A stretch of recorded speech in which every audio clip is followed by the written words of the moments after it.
Oi pessoal, tudo bem? Hoje eu vim trazer para vocês um jogo que faz parte do nosso pacotinho de Páscoa, nosso kit de Páscoa, que é a trilha da Páscoa. Então, esse recurso é uma trilha, tá? É um jogo de tabuleiro. Ele vem o tabuleiro. Aqui nesse caso eu imprimi em 2x1, duas folhas de A4. O tamanho dele normal, na A4, também dá para jogar normalmente, ele cabe a tampinha para poder andar a casinha. Vem os peões que eu sempre falo para vocês, né, ó. Que eu coloco lá para vocês imprimirem, plastifico, depois colo na tampinha. E vem os dados. Um dado de número, pra gente fazer a jogada da quantidade de casas que vai andar, e o outro dado de comando, né? Então tem vários comandos. Diga uma palavra que comece com a mesma letra, quantos sons tem essa palavra, diga uma palavra que comece com a sílaba inicial, com a mesma sílaba inicial, o que significa para a Páscoa, quantos sons tem essa palavra, qual é a letra final, né? Então aí você já consegue imaginar, e vem também a ficha de registro, tá? Então aí você já consegue prever como que é o jogo. E previamente eu coloquei um texto lá no material que fala sobre os símbolos da Páscoa, porque essa trilha é sobre os símbolos da Páscoa. Então a gente deve ler esse texto antes, previamente, explicar para os estudantes o que significa cada símbolo da Páscoa. E aí, de acordo com os conhecimentos deles, que eles obtiveram através da leitura, ou mesmo na hora de ouvir a história, aí a gente vai jogar a trilha da Páscoa para fixação do conhecimento deles, tá? Então, esse jogo, ele tem o objetivo de chegar até o final, e ele trabalha habilidades como leitura, escrita, né? Interpretação de texto, dentre outras, certo? Então, aqui é bem aquele jogo de trilha. Então, ele vai andar 4 casas, decide-se quem vai começar. Então, ele vai andar 4 casas, né? E diga uma palavra que comece com a mesma letra. Então, vamos lá, ó. Início, 1, 2, 3, 4. Então, o ovos de Páscoa. O. Que palavra que começa com a mesma letra? O. Vamos pensar? Ovelha, olho. E aí, cada jogador pode estar com a sua fichinha e já vai registrando, né, as palavras que ele pensar, né? Então, por exemplo, se caiu aqui no ovo, aí tem essa comanda, ó. O que significa para a Páscoa? Então, de acordo com o que ele ouviu na história ou leu, o que significa o ovo de Páscoa, né? E assim por diante. Aí o próximo joga, ó. 5 casas, diga uma palavra que comece com a sílaba final. Vamos lá. 1, 2, 3, 4, 5. Jesus. Aí ela vai pensar, Zus. Diga uma palavra que comece com a sílaba final. Zus. Isso daí é pra... nesse caso, desestruturar, né? Porque, por exemplo, Zus, Jesus. Será que tem alguma palavra que começa com essa sílaba final? Zus. Tem, só que com outro som, né? Porque é inicial, então vira sus. Susto, né? Suspense. Então, olha como que desestrutura o pensamento deles, né? Então, vamos lá, mais uma. Ó, 4 e a mesma comanda. Vamos lá. 1, 2, 3, 4. Pão. Olha lá, a sílaba final é a mesma inicial, pão. Então, você pode pedir para que ele fale alguma palavra que tenha pão. Será que tem?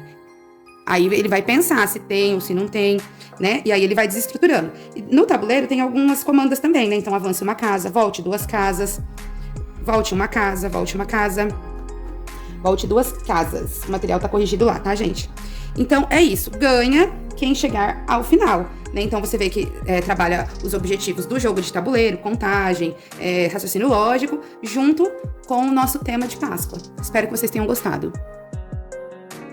Outra atividade que nós trouxemos para trabalhar a Páscoa é o quebra-cabeça, que eles adoram, né? Então, o quebra-cabeça, ele tem vários objetivos de aprendizagem, trabalha o raciocínio lógico, a concentração, a atenção, a percepção visomotora, e aí você vai pedir para que ele monte o quebra-cabeça, né?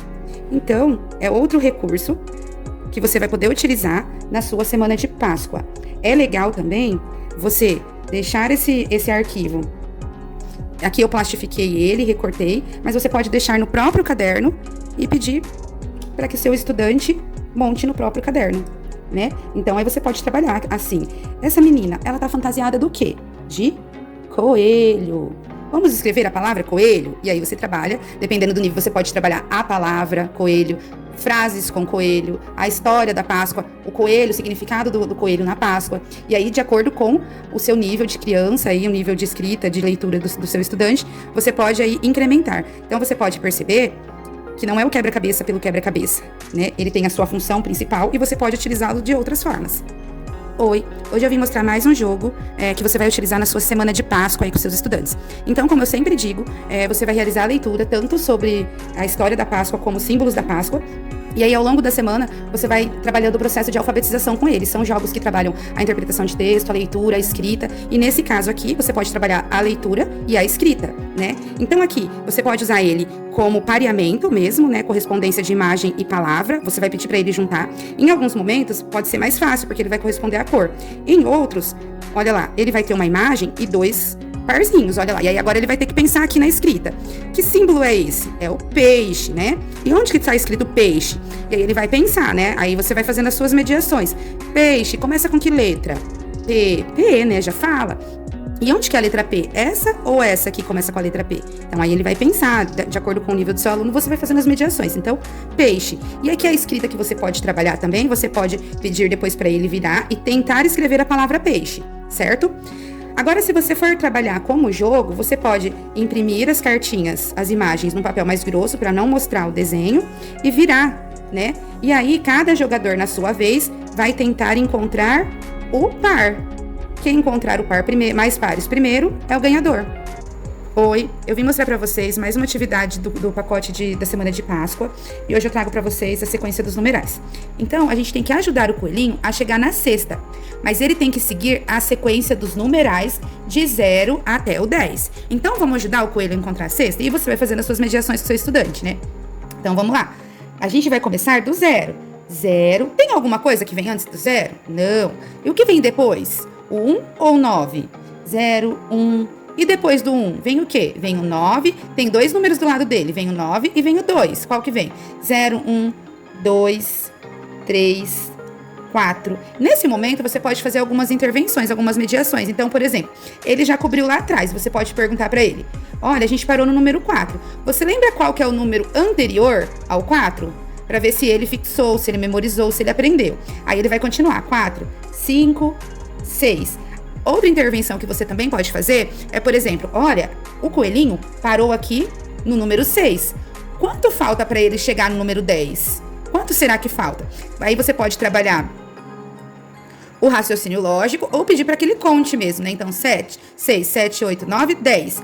1, 2, 3, 4. Falta 4. Então, quer dizer que 6 para chegar no 10, falta 4. Então, olha quantas intervenções a gente pode fazer aí com uma simples atividade, né? Então, vamos continuar. 6, 7, 8, 9, 10. Pronto, o seu coelho chegou na cestinha. E aí, para você dar continuidade nesse jogo, né, nesse recurso, você pode usar os numerais móveis e colocar o espaço para que ele veja o numeral que está faltando, para que ele complete a sequência numérica, entre outras variações de atividades. Oi! Hoje eu vim trazer para vocês mais uma atividade para a gente trabalhar na Páscoa, que também vai falar sobre os símbolos da Páscoa. E nessa atividade, o objetivo é que o aluno associe o símbolo ao seu significado, né? Então, previamente, você vai realizar a leitura do texto que a gente tem no material, vai contar o que significa cada elemento, cada símbolo da Páscoa, e aí também, para fixação do conhecimento, você realiza esse recurso. Se você for usar como jogo, você pode virar as cartinhas e cada um na sua vez vira a carta, fala o que significa aquele símbolo e se acertar, associa, né, faz a correspondência e se acertar, a cartinha fica com ele. Se errar, o outro colega tenta falar o que significa, fala o significado e a cartinha fica para ele. Se você for usar como recurso em sala de aula, eu recomendo que você faça a impressão num papel mais grosso, tipo 180 gramas, imprima ele em 2x2 ou 3x3, multipáginas na impressora, que tem um vídeo aqui no feed que fala um pouco sobre como imprimir esses papéis, esse cartaz. E aí você cola dupla face em cada um dos símbolos. Separe a sua sala em grupo e peça para que cada grupo retire a carta e fale, se associe, vai marcando ponto. Quem fizer mais pontos no final ganha, certo? Então é muito simples, o que vai diferenciar a sua intervenção aí, como sempre. Então, olha, significam início e fim, e usada durante as missas da Semana Santa. O que será que é o significado disso? É o Círio Pascal, né? Então, ele coloca aqui. E assim até acabar todos os símbolos, né? Então, são 3, 6, 7, 8 símbolos pascais. Espero que vocês gostem.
Bom, e aqui, como eu disse, né, a gente vai montando os parezinhos, né, ó, e vai fazendo a escrita. Você pode fazer coletivamente com a sua sala, e aí você pode trabalhar essa lista e aí você fazer a comparação entre as palavras. Você pode contar sílabas, por exemplo. Quantas sílabas tem a palavra sino? Sino, né? Vela. Você pode fazer comparação entre as palavras. Então, por exemplo, quais palavras começam com a letra do cordeiro, que é a letra C? Então, vamos olhar. Cordeiro e coelho. Opa, será que o som inicial é o mesmo? Olha lá. Co e co. E letras finais? Será que a gente tem mais alguma que termine igual? Então, olha. Cordeiro, túmulo, coelho, ovo. Então, olha quantas palavras a gente tem. Ramo e sino, que terminam com a letra O. E aí você vai fazendo a comparação da quantidade de letras, da quantidade de sílabas. Quantas tem 2 sílabas? Você pode fazer um gráfico depois na sala. Então, olha o tanto de possibilidades que você tem através de um simples jogo da memória, né? E aí, para os que estão mais avançados, você pode trabalhar a elaboração de frase, né? Então, ele pode escolher ou você dá a comanda dele retirar, por exemplo, 2 itens e formar uma frase a partir das imagens.